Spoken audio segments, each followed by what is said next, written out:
Right Neelma, అసలు నెల్లూరు జిల్లా అంటే ఇప్పుడు టీడీపీకి కంచుకోట అయిపోయింది. ఎందుకంటే 11 స్థానాలు గెలుచుకుంది.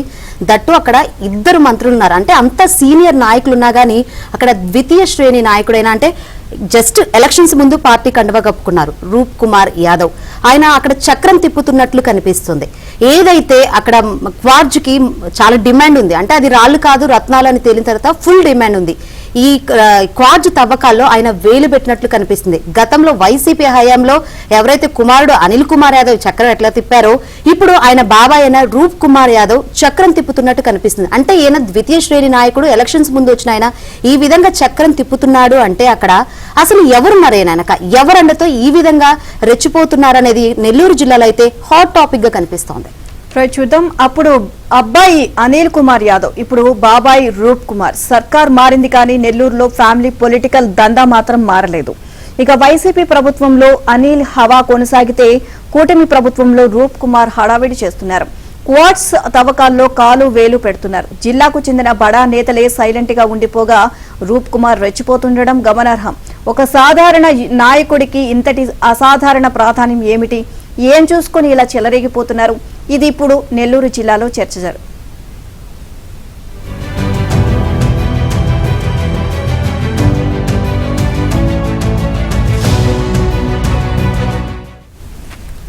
ఉమ్మడి నెల్లూరు జిల్లాలో ఒక్కటి కూడా వదలకుండా 11 స్థానాలు టీడీపీవే. అక్కడ నుంచి గెలిచిన వాళ్లలో 2 మంత్రులు ఉన్నారు.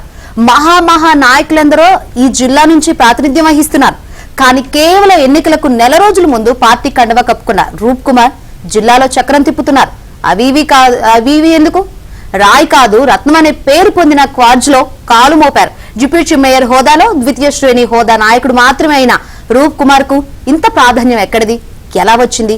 ఎవరి అండతో ఇలా రెచ్చిపోతున్నారనే చర్చ నెల్లూరులో తీవ్రంగా జరుగుతోంది.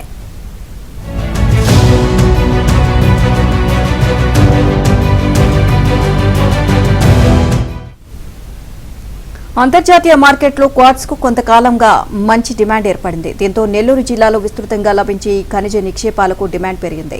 ఈ జిల్లాలోని సైదాపురం మండలంలో క్వార్ట్స్ గనుల పెద్ద సంఖ్యలో ఉన్నాయి. ప్రభుత్వ భూముల్లో ప్రైవేటు భూములు కలిపి మొత్తం 200కు పైగా గనులు ఉన్నాయి. సరిగ్గా ఏడాదిన్నర క్రితం నెల్లూరు క్వార్ట్స్ కు చైనాలో విపరీతమైన డిమాండ్ వచ్చింది. దీంతో ధర అమాంతం పెరిగింది.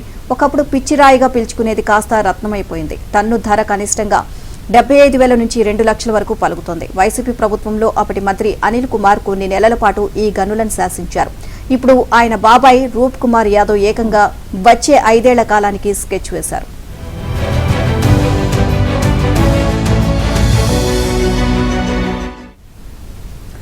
రూప్ కుమార్ నెల్లూరు నగర కార్పొరేషన్ నుంచి పలుసార్లు కార్పొరేటర్ గా ఎన్నికయ్యారు. ప్రస్తుతం డిప్యూటీ మేయర్ గా పనిచేస్తున్నారు. రూప్ కుమార్ కు స్వయాన అన్న కొడుకే అనిల్ కుమార్. అనిల్ వైసీపీ ప్రభుత్వంలో మంత్రిగా పనిచేసిన కాలంలో రూప్ కుమార్ షాడో మంత్రిగా వ్యవహరించారు. అప్పుడే క్వార్జ్ తవ్వకాల్లో చక్రం తిప్పసాగారు. అనిల్ మాజీ అయిన కొద్ది నెలలకే రూప్ కుమార్ పక్కకొచ్చేశారు. వైసీపీలో కొనసాగుతూనే అనిల్ కు వ్యతిరేకంగా నెల్లూరు నగరంలో ఒక వర్గాన్ని తయారు చేసుకున్నారు.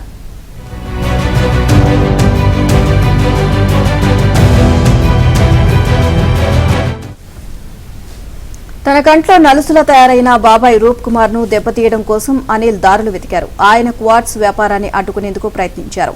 కానీ వైసీపీలోని కీలక నాయకుడి ఆశీస్సులు ఉండడంతో అది కుదరలేదు. దీంతో నెల్లూరు జిల్లాలో ఉన్న క్వార్ట్స్ గనులు, రోజువారీ వ్యాపారం, ఆదాయం, వైసీపీ పెద్దలు రహస్యంగా పొందుతున్న ప్రయోజనాలపై నేరుగా తాడేపల్లి ప్యాలెస్ కు అనిల్ ఫిర్యాదు చేశారు.